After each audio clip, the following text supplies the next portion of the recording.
Hey everyone, welcome to today's podcast. We're talking about willpower versus routine. Which one's better?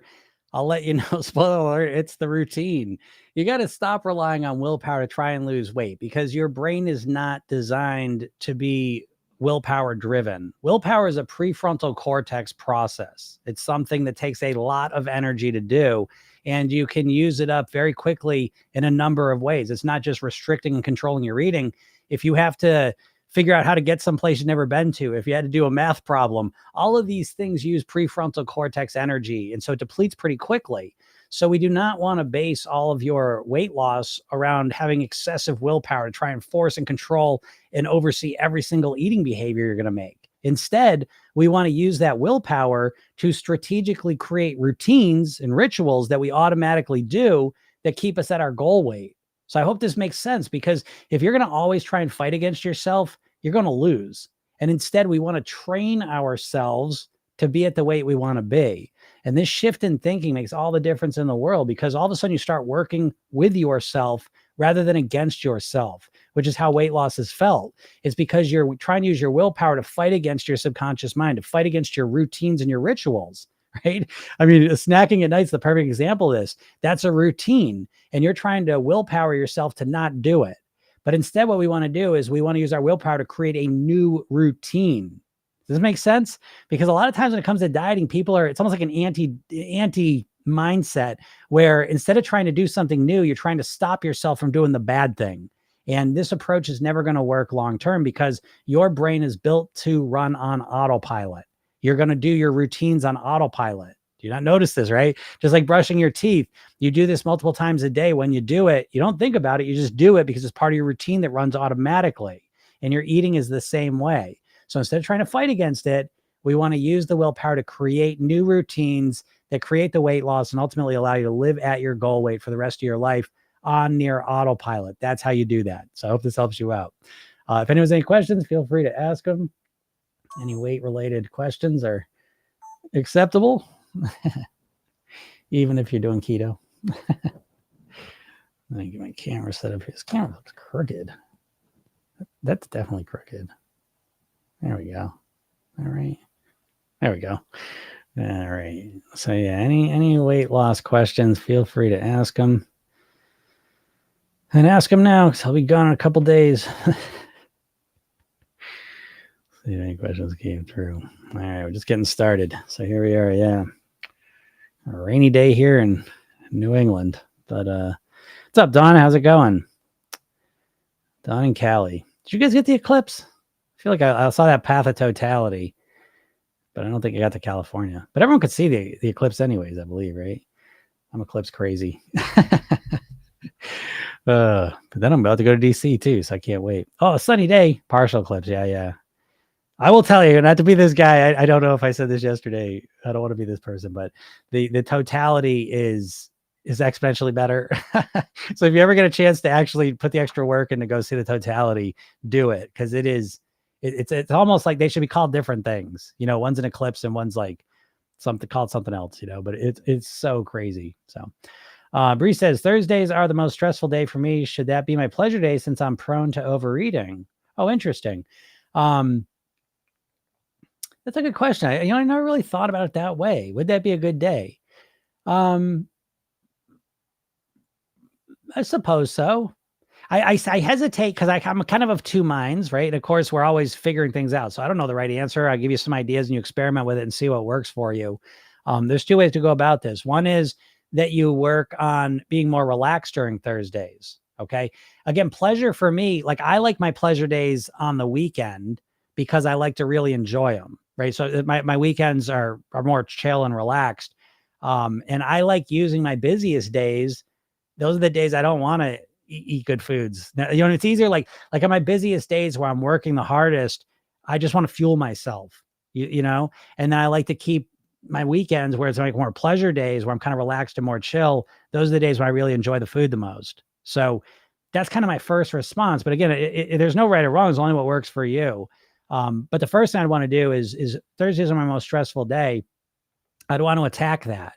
Of course, some days are more stressful than others, right? I mean, my my Monday, Tuesday, Wednesdays are more stressful than my Saturday, Sundays. Okay. But that being said, my Monday, Tuesday, Wednesdays are typically not as stressful as they used to be because I've optimized them. So again, what I want to do, certainly both options at the same time. I want to optimize the stressful days and make it so that they're less stressful and I'm more able to handle those days the way I want to. And then the eating piece of it, test out the pleasure days. But I don't know, like again, I'm kind of struggling because I'm like, I don't know if I would really, how could I have the most pleasure out of the food when I'm most stressed? Do you know what I mean? So I'm kind of thinking that I would have trouble with that one. And so I would prefer to, in an ideal world, I would rather probably deal with the stressful days more effectively and partly using the pleasure days that I'm going to have when I'm more relaxed and calm, I can look forward to as motivation to get through the stressful days more effectively. So I guess that's where I'm kind of landing on. But again, it's up to you. Test them both out. But I think what you may find is if you're stressfully trying to eat pleasurely, I think you're going to overeat is what I think is going to happen. The days that I'm eating for pleasure are all the, like Friday night kind of kicks it off and it's a relief. The week's over and now it's like, okay, and then Saturdays, I usually work a little bit on Saturdays, but it's a chill work, and so when I'm eating for pleasure, I'm in a very calm, good mindset. And so if I try to eat for pleasure on days when I'm stressed out, I can't imagine that I wouldn't way overeat. So that's my big question there. So I hope that helps out, but test it out and then get back to me with that. We could talk about that. I'm sure it was amazing. It was, as what I saw blew my mind. Yeah, it really blew my mind. I gotta say, I was genuinely mind blown when I saw that eclipse happen. It was not what I expected. I expected it was going to be darkness. This is totality, but what ended up happening, as soon as it kind of went over there was like a little flash of light and it was glowing silver. And I did not expect that. And the sky was kind of blue. It was cool. So what an experience. I will remember that forever. Sarah says, I like that I don't have to think about food on my stressful weekdays. Yeah, exactly. Yeah, Sarah, I feel exactly like Sarah does. Bree. I think about food more on my pleasure days. I find exactly the same thing. I find my stressful days I use to really, I'm just eating for fuel.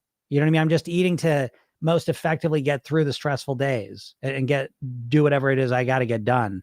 And so I use kind of like the focus on whatever is making you stressed. I'm assuming it's work, but I use my focus on work and I put all my energy into focusing on work. And I'm just eating what I eat to nourish myself so I can deal with the work, if that makes sense. And then when the pleasure days come, it really is like it's just a whole different mode. And it's a more pleasurable day and it's more pleasurable eating. And I'm more in a position to kind of eat pleasurably in a moderated way. So yeah, I'm with Sarah on that. That's what I've learned works the best. But again, test it out and see what happens. There's no right or wrong. There's just kind of what works best for you. Oh, thanks, Tabby. Spence 86 says, need help with ignoring food noise. Okay. So I definitely have a new kind of take on the food noise thing. And, the whole time we never want to ignore stuff. You're not going to ignore shit. Okay. You're not going to ignore food noise. If you're hungry, you're going to be hungry. There's ways to kind of deal with that hunger to some degree, but it's not going to last. This is a huge shift with dieters and program yourself. Then one of the big differences is that we're not trying to ignore hunger. Dieters are always trying to, ironically, dieters really are, if you're honest, dieters are trying to be more hungry as they can be because they associate the hungrier I am, the faster the weight's going to come off. And don't tell me that's not true. And so in program yourself, then we're not looking to ignore our hunger at all. We're looking to manage it. And so my answer is framed with that paradigm that I never want to ignore food noise. I want to manage it. And the easiest way to manage food noise, how does Ozempic manage food noise? It increases GLP-1 hormone, which your body naturally produces, your gut produces it, and it triggers satiety in yourself, right? It makes you less hungry, makes you feel more full from what you're eating. And so the Ozempic does it unnaturally, right? It increases the, regardless of what you're eating, but you can increase it naturally too. And I did not realize that I had been taking nature's Ozempic for 5-6 years here when I started eating a big ass salad every weekday for lunch. Because when I started eating a giant salad for lunch, I could not believe how much my hunger reduced. I could not believe it. That's the biggest shift in my eating that I've ever experienced. I went from being a big hardcore meat eater to being a vegetarian. And honestly, that's second place to starting eating the salads that I started eating, because I increased my fiber intake 2-3 times when I did that. And that was shocking to me how much fuller I felt. And again, the more fiber you eat, fiber number one, you increase your fiber intake, you're going to feel more satisfied. The food noise is going to go down. And so Oprah's not going to tell you this. Apparently doctors will never tell you this, but if you eat natural fiber in the forms of fruits, vegetables, greens, beans, you're going to feel more satisfied. If you do it for a week or two, I guarantee you're going to feel more satisfied. I'm going to give you a guarantee, which I rarely do. Go check it out. So again, it's not ignoring food noise. You're never going to ignore food noise. Never, never, never. You're never going to ignore your hunger. You can do it. Like I can give you techniques to do it temporarily, but a high level of hunger, you know what you're always going to end up doing?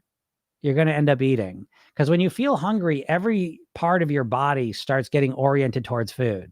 And your senses too. You get really hungry. It's like you can see all the food in your line of sight. You can smell the cooking from the 5 streets over. You can hear people opening up potato chip bags, 2 doors down. Forget about it. Like you're just not going to ignore food noise or hunger. You've got to manage it strategically.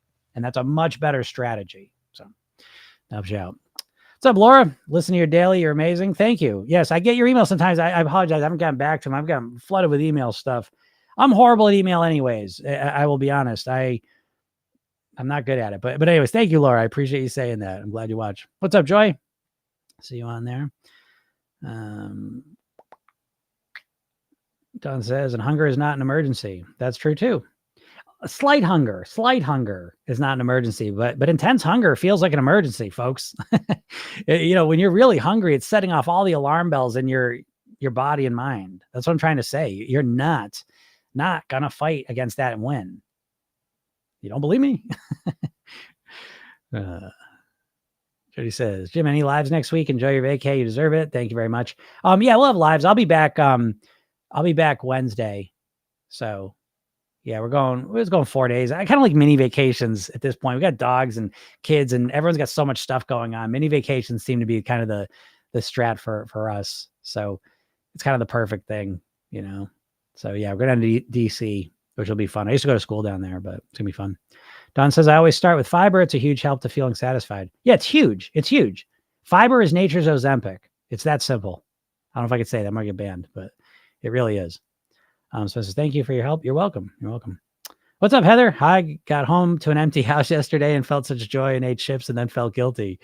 Yeah, that'll happen. That definitely happens where, I told you again, Heather, remember this I got like a hair on here. It's driving me nuts. Don't do that.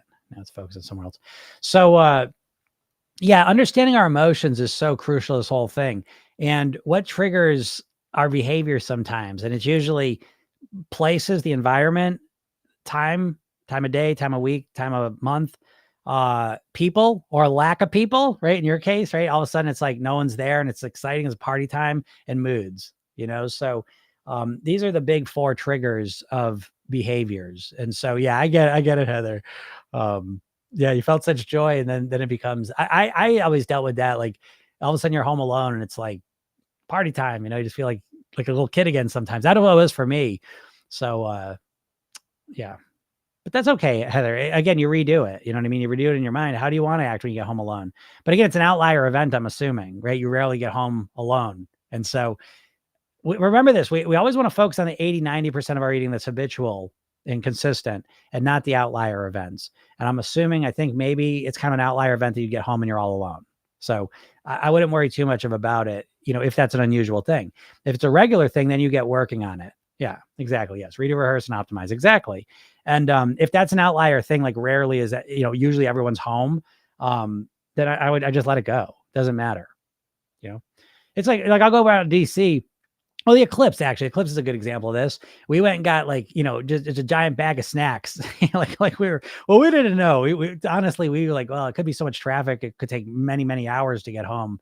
It ended up not being, it was an 11-hour day, but we were thinking it could have been a 15, 16-hour day. So we got enough snacks and food to deal with that. But, it's one day. I don't give a shit how I ate on the Eclipse day. It happens once every 20 years. I'm not worried about it. You know what I'm saying? So we have to be strategic with what we focus on. And so if that's an outlier event that rarely happens, don't worry about it. Just let it go. It really doesn't mean much. What do you make for your dressing? Dressing, I use, right now I'm using like a Ken's simply vinaigrette. So it's real simple. It's a couple ingredients, but it's Greek. It's the Greek dressing. I like Greek dressing. I use a locally made Greek dressing. The main things I'm looking for, again, I don't mind having dressing. I think some people go so far with it. They're like, oh, I'm gonna have a salad. I can't ruin it. Put dressing on it. You ain't ruining shit. Unless you're literally drowning it in blue cheese. I live by the mindset that an ounce or a tablespoon of sugar makes the medicine go down. Put some dressing on it, because the benefit overall of getting all that good stuff into your body far outweighs some of the calories from dressing. And it's like, what did they say? That was like penny wise, pound foolish. People are like that with the weight. It's like they'll eat a salad, a giant salad, then they're worried about the dressing, but then they'll go and eat a burger and fries. You know what I mean? So it's just, again, so whatever. When it comes to dressing, don't worry too much about it, especially if you don't eat salads and you want to eat salads, but you want to have some dressing on it. Great. And then once you get used to that, then you can start to cut the dressing down or replace it with something healthier. And so don't worry about that too much in the beginning. But then when you want to optimize the dressing, less ingredients, less bullshit in it is good. So keep it that way. Obviously avoid the cream dressings. That's something you want to move away from as you optimize it. Oil and vinegar is good. More vinegar than oil if you really care. So just those are some ideas. Faye says stress. I've been playing food dodgeball all week at the office, bagels and donuts everywhere, and dinner at Fogo de Chao. I survived, but oof, it was tough. Yeah, that's tough, right? Sometimes, yeah, being around food is a challenge. That is a real challenge, because so much of our hunger is based around what we see. So for example, if you have eaten cheesecake before, you could see a cheesecake just looking at it. You could see it in the window. And what'll happen is your body will start to release insulin in anticipation that you're going to eat the cheesecake. And so it knows it's going to spike your blood sugar. So you'll look at the cheesecake, your body will release insulin, and it'll lower your glucose level. So now you feel hungrier and a little tireder. And so, just seeing food is a challenge, And so I say this to you, when you can deal with it, get the foods in your house and get them out of eyesight, put them in the cabinets and the whatever. It is a little thing that can help you. And then when you are facing these things in the real life, it's a real challenge. So good job dealing with it. How do you deal with it?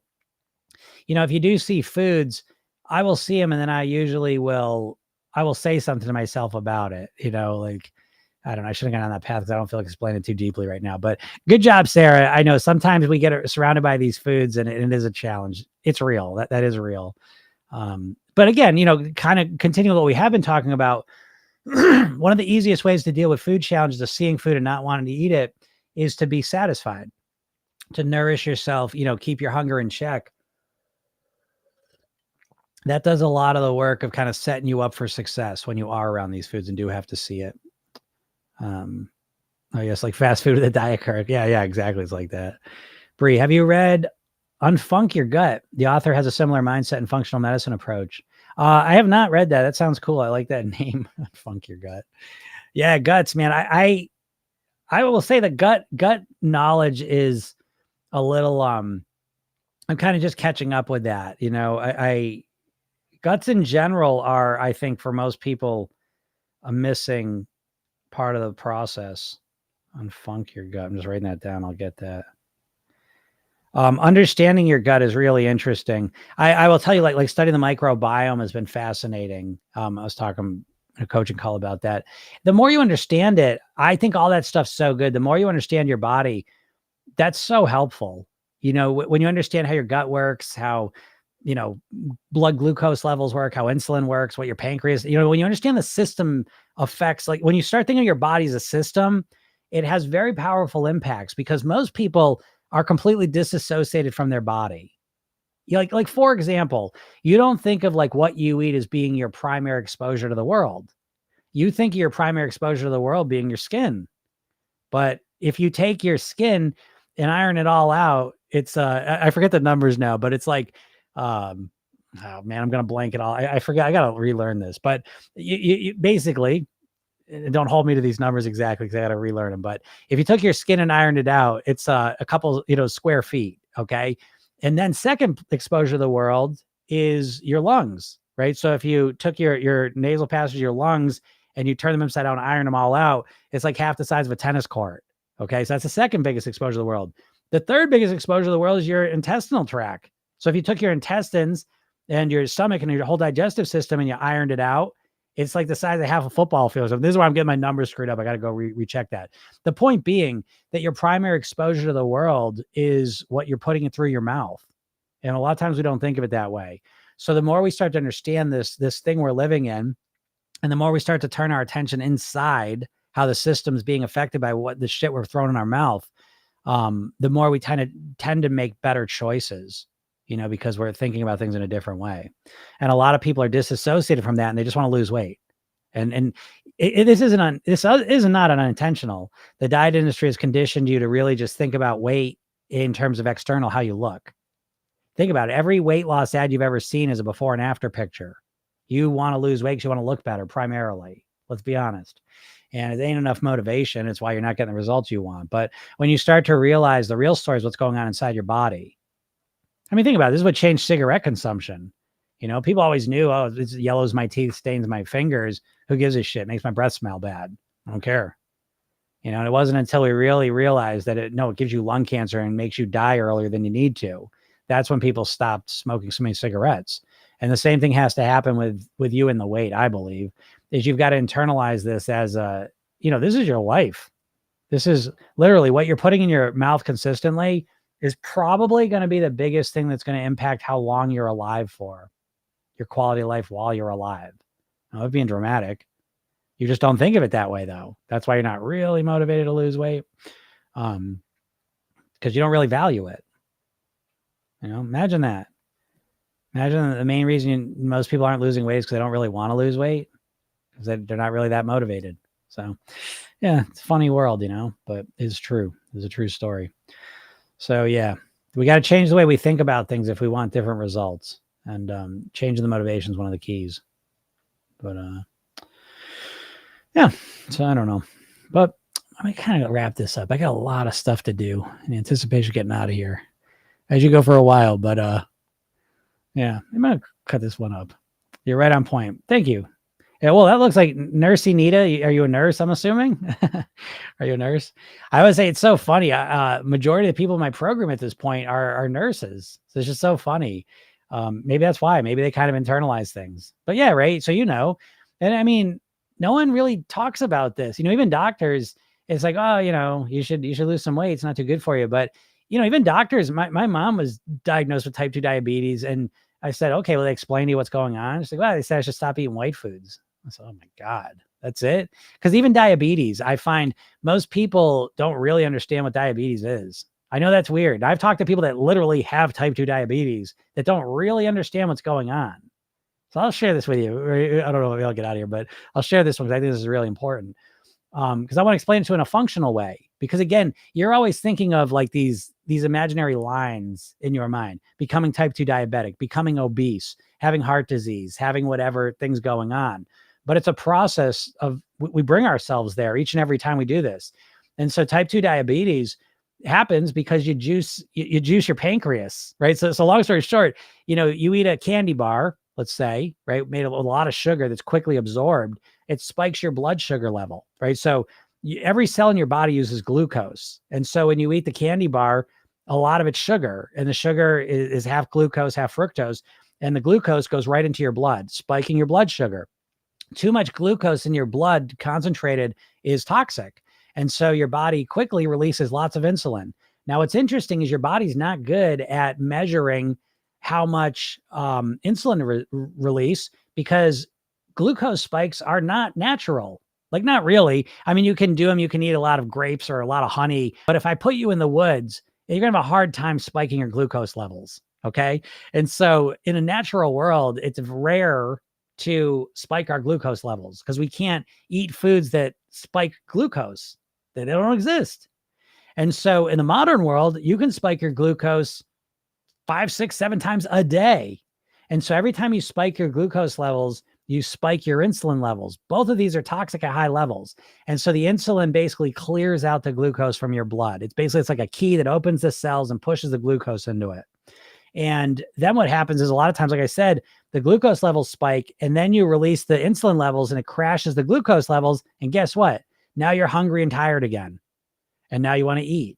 And so you get caught in this merry-go-round, not merry-go-round, this roller coaster of spiking your glucose, crashing it, spiking it, crashing it. And you always feel hungry and full, starving and full.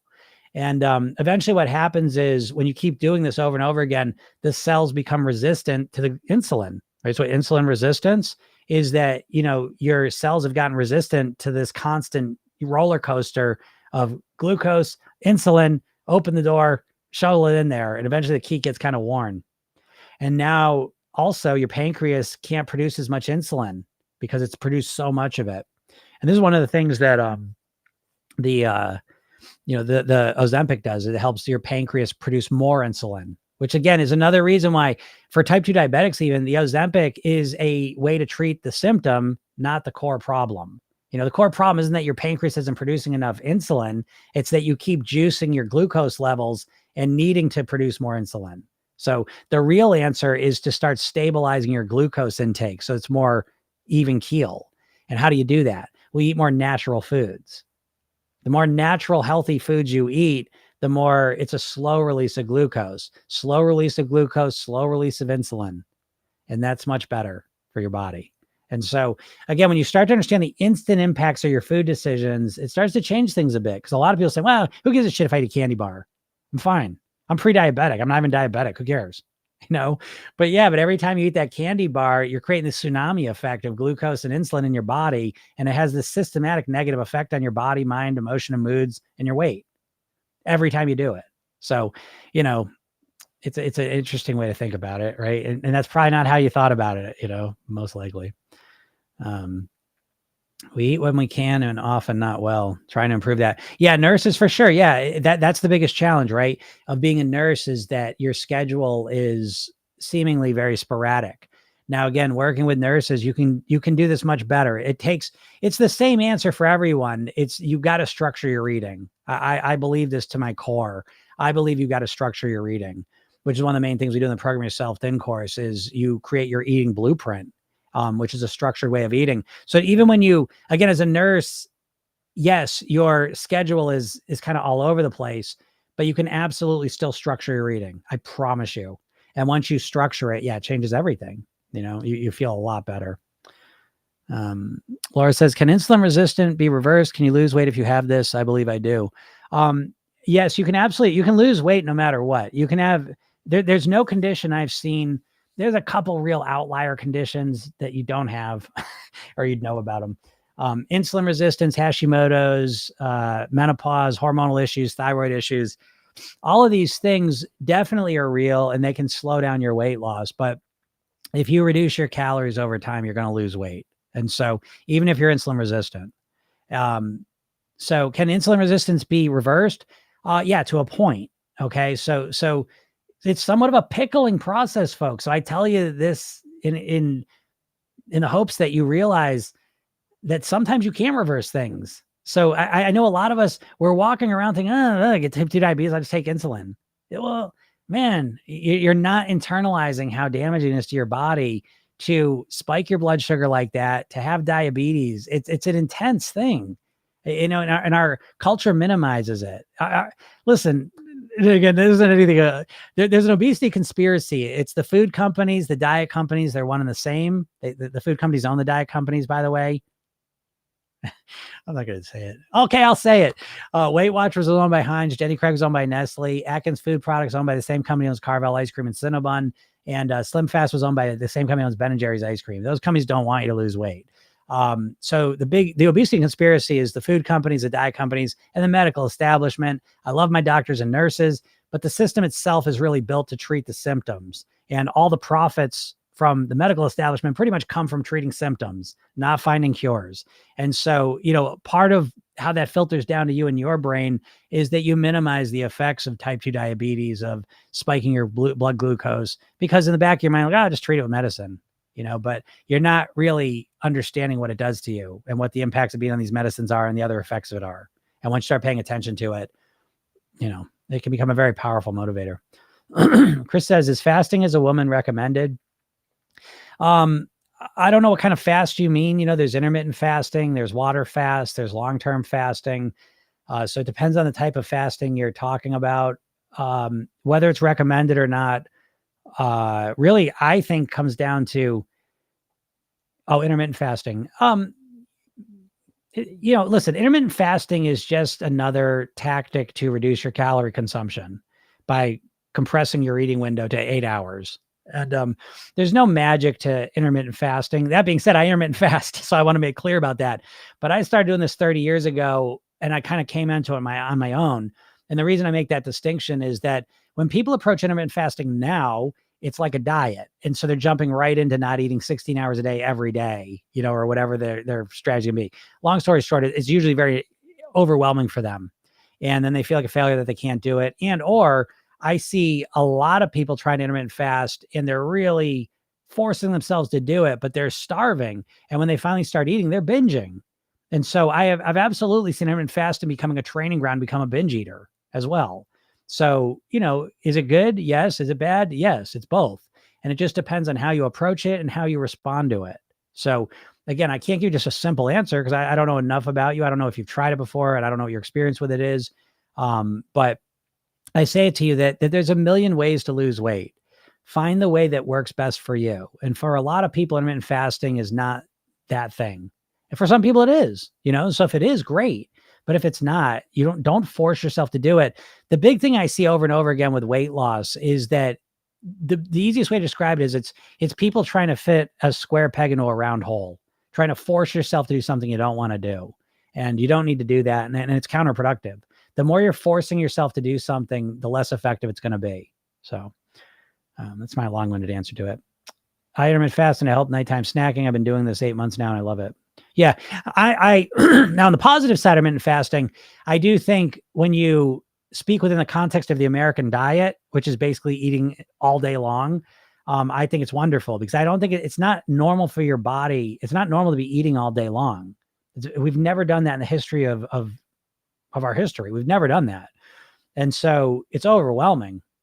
So I think creating windows where you're not eating is wonderful. I use a phrase, and I've used this since I started doing it, called nighttime fasting. And basically what it was is when I went to bed and when I stopped eating, I worked on making that bigger and bigger, that window. And I gradually worked it up until now. I usually stop eating 6, 7 o'clock at night and I eat the next day, 7, 8 o'clock in the morning. Okay. And it feels great. I love it. It's improved my sleep. I feel amazing. So I love all that stuff. But I think they've been fasting again because very dogmatic.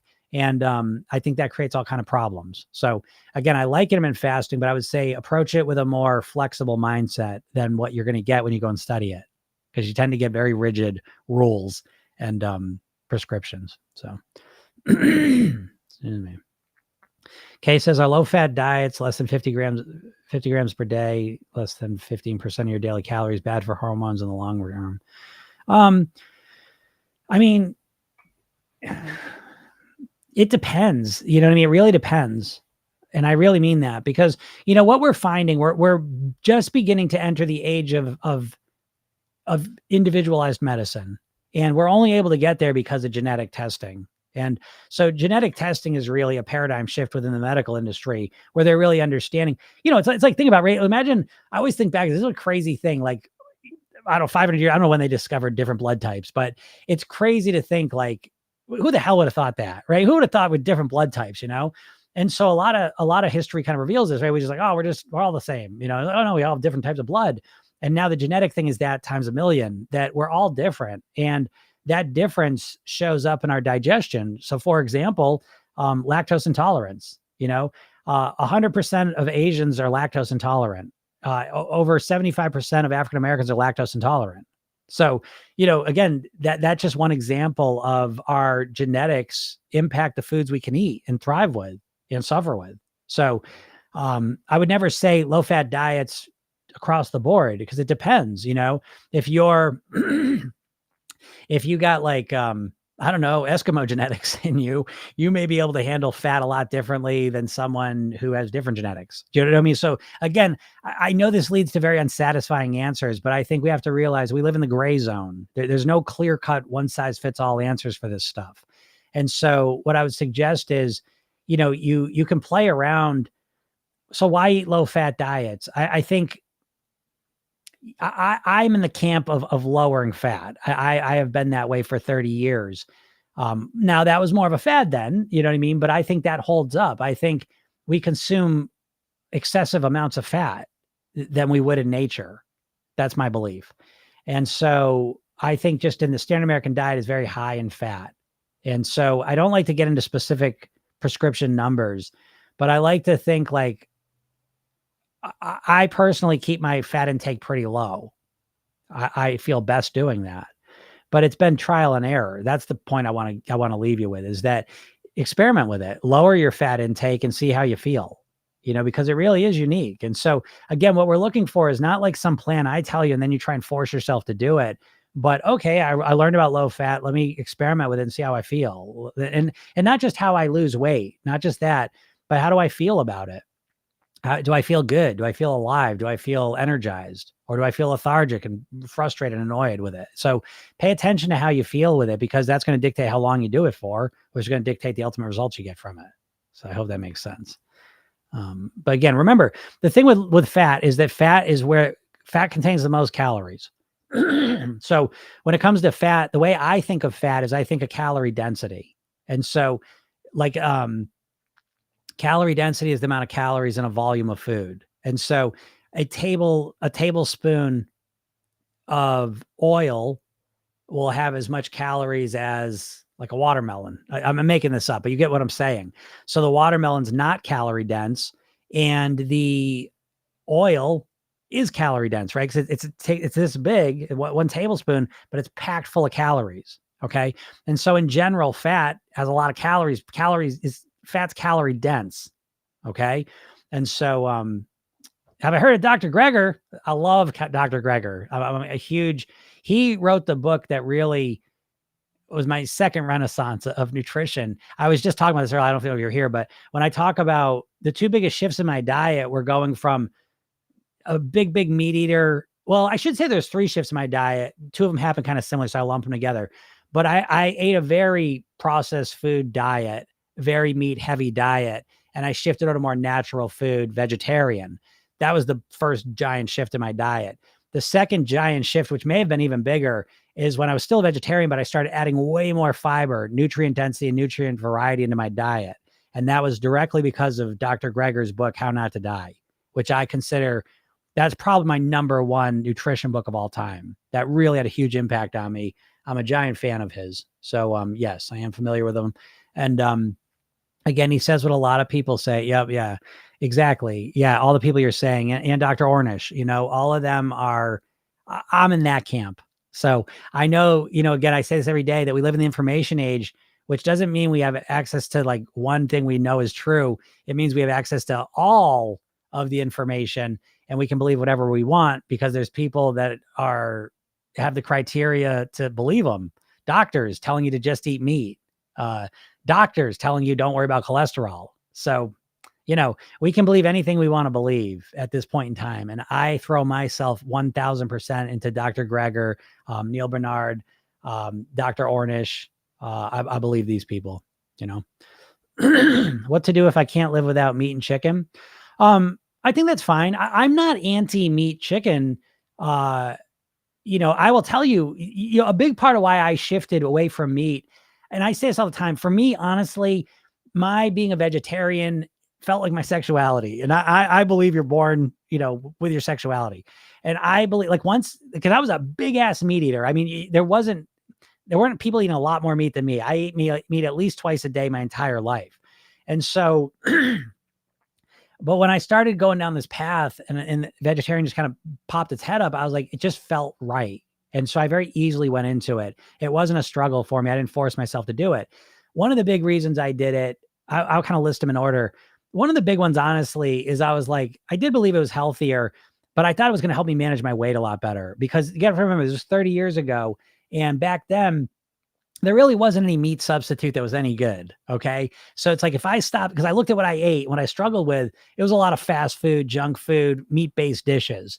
And so, like meatball grinders, I love meatball grinders. And so it's like shifting away from meat, I was like, man, that's going to make it way easier to manage my weight because all the most calorie dense foods that I'm eating have all meat in them, so that was part of it. Part of it's ethical, but a lot of it was health. And I will share this with you, take it or leave it. But I don't, again, I'm not sitting here. I never program yourself thin's diet agnostic. I work with people that have all sorts of philosophies, carnivores, vegans, anyone, people that want to do keto, I'll even support them. So what I will say though, is when you think about your meat and chicken is a big part of why I shifted away from meat was I did not believe in farming. So I will share this part because I'm not being dogmatic with this. I think I'm just being obvious and it's something you just don't think about. But what they do now to, the livestock industry has become an absolute, it's just a money. It's all money, so they optimize the tactics they use, the animals they're giving to you. It's all based around money, not nutrition. So you're taking animals, cows that live off of grass, chickens that live off of pecking around in the natural world. And what animals used to be is nutrient aggregators. Okay. So you get a deer has, I don't know, 100 square miles. It's roaming and it's eating all different nutrients all over the place, a natural diet. And its body takes that natural diet and turns it into animal meat, protein. And so eating a natural animal that lived a natural diet in its natural environment, I think is very healthy. I truly do. I think meat is a healthy thing when it's raised that way. And I think the meat now overwhelmingly is raised in feedlots, not its natural environment. It's a very stressful environment. It's not eating its natural diet. Okay. Like a lot of times with cows, they're feeding them corn. They ain't eating corn in the natural world, And so what happens is they're these stressful environments that aren't natural. They're eating not natural diets and they get sick. And so they have to give them lots of antibiotics to deal with the diseases they get. And then you get that food. And so it's not optimized for nutrition. And I think it has a lot of negative impacts personally. You're ingesting all these antibiotics. They don't matter to you. You don't absorb them at all. What quality of meat are you getting? And so I don't want to get too deep into it. That's up for you to decide. I just want to kind of open the door. And if you're serious, because I know you feel like you can't live without meat or chicken. And I'm not telling you to stop eating that. But what I'm saying is look into what you're eating if you care. Most people don't care. So I don't expect you to do it because most people don't give a shit what they eat. I do. This is why I eat salmon. I don't eat farmed salmon. I have never eaten farmed salmon. It looks fucking disgusting. It's a weird color pink because it's not natural. They live in high concentrations of shit. I read that yesterday that the chickens, they feed them back their own chicken shit. So, again, you have to understand that all the meat is built on an economic model, not a nutrition model. They're not trying to make you healthy. They're trying to make money. And the most money you make is by making genetically engineered. Who gives a shit about nutrition? They don't care at all. And so it's all about money. And so there's a low level of nutrition and a lot of conventional meat. Does anyone argue with that? I mean, does anyone have a response that that's bullshit or that's not true? I'm just being sensitive. So I don't know, everyone gets to look at things how they want to look at it, but it's like one of those things that's right in front of you that no one sees, because it's so, again, this goes back to the big lie, right? People believe the big lie more than they believe the small lie. And the big lie is this food production thing. So this isn't even the ethical thing. I mean, the ethical thing matters to me a bit as well, but it really is more, what am I putting in my body? I'm putting these Franken animals that are fed this Franken diet that's unnatural. It's unnatural. So if you're talking to me about pasture raised chickens, I just read a whole book on this. It was called Real Fake Food, Real Food, but they were talking about even the chickens. So I'm kind of on a roll now. So here I go. But they had a contest. This was over 100 years ago. They had a national contest in America for the fastest growing chicken. They wanted to find the fastest growing chicken because that's all about money. And it's all about, like, if you look into the meat industry, what you'll notice is it's all run by accountants, and they're looking for how long it takes to go from birth to meat. That's what everything is. And so they're always genetically so initially it was breeding optimizing. And so they had this contest, which chicken grows the fastest. And they picked that chicken won, the chicken that won the competition. And that becomes the chicken that everyone's eating now for 100 years. And so the point of his book was you're not even eating like real chickens anymore. They're Franken chickens, and it doesn't taste like a real chicken tastes because it doesn't have the genetics of it. And primarily it's not eating the diet that a real chicken eats. And so I forget the name of the chicken he talked about, but there was some special chicken that kind of micro farms make now, which is a specific breed that's really tasty and it grows slower and it eats natural diets. And I forget if it's a crest. I'm blanking on it. Fallen. I'm going to look it up. I'm going to look it up real quick. I'll tell you the name of it. I'll look up tasty chicken. I know that won't come up. Chicken breed. Let me see if I can get. I bet it comes up.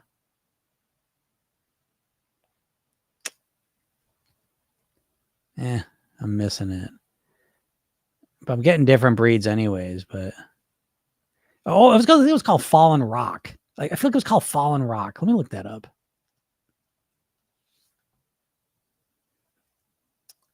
Who gives a shit? I think it was Fallen Rock though. Something fallen, some sort of rock. Who cares, right? Okay, that's a rabbit hole of whatever. But anyway, so this type of chicken, so you're getting the same type of chicken, you're getting the same type of cow, And so, even the cows, I'm like, Jesus Christ. I mean, like, when in history we're just living off of cows? Like, you know what I mean? Like it's just weird to pick that one animal. Why do we pick that one animal? Well, probably because it's giant and they're easy to make, but whatever. So you're not getting the nutrient density and variety that your body truly craves. You're not getting the micronutrients it gets. Now, again, if these animals were living out in the wild world, eating all different things, then there are nutrient dense. So again, grass-fed, pasture-raised chickens is way better than this stuff. I eat fresh. I eat like, what's it called? No, I'm blanking on this. The salmon I eat. Sockeye. I eat sockeye salmon, which is wild caught in Alaska. So it's a wild fish out in the wild world, as opposed to a farm-raised salmon. Because you don't go look at the farming conditions. Again, I'm trying to be some crazy person here, but do you have if you're eating meat every day, go look at where the food's being made and then see you know what I mean? Like it's a chain reaction to what you're putting in your body and why you feel the way you feel. So never mind losing weight, you're putting this trash into your body. And even the chickens, like they're so tasteless now that what they do is they brine bathe them. They drop them in a brine bath to give them some flavor, because they don't have any flavor anymore. But anyways, that was a great book actually that I read. How many calories do you consume daily? I don't know, actually. I've never tracked my calories. I prefer a more intuitive approach. Barred Rock, yes, thank you, Christ. Barred Rock, that's it. That's the Barred Rock chicken. So go look that up and then go eat one. And that was the story. He goes, not only did they ate the Barred Rock chicken, it's smaller, of course, right? And the point he was making, and I can't tell if this is true or not, but he goes, I ate the Barred Rock chicken, which was smaller. He goes, but I would eat it and I felt way more satisfied. The reason you're not satisfied, you can eat all the chicken sandwiches in the world, is you're not getting the micronutrients you need. Think about this, right? You don't get the calories you need, your body sends you a hunger signal. If you don't get the micronutrients you need, your body sends you a hunger signal. If you're wondering why you're hungry all the time, it's because you're not getting the micronutrients your body needs. I know you're not. I work on this for 30 years and I struggle with it. So, but anyways, yeah, back to the calories. Yeah, I don't really count calories. What I've done is I structure my eating and then I see what my weight is. And then I would systematically cut, in my mind, I have a sense of calories.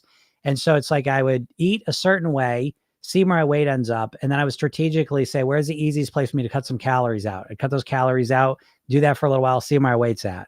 So that's kind of how I've approached it. It's a much more intuitive approach. I don't want to confuse that with intuitive eating, because I think intuitive eating, the way most people think of it, is a complete horse shit. You're never going to intuitive eat yourself.